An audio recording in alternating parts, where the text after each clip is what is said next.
Welcome to a MainlyDIY.com video.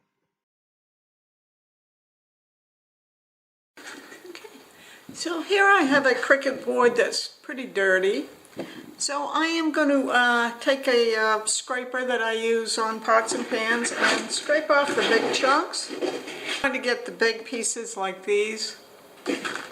So now I'm going to take a pad, and this is kind of a rubbery pad, and some dish soap. Put it right on there. And I'm going to go ahead and add just a touch of water to that, maybe just a tiny bit.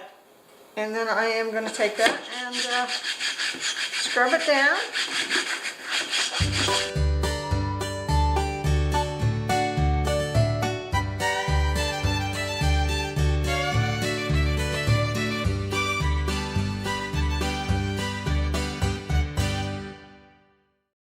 So it looks like I've got quite a bit of it up, so I am going to go ahead and rinse that off.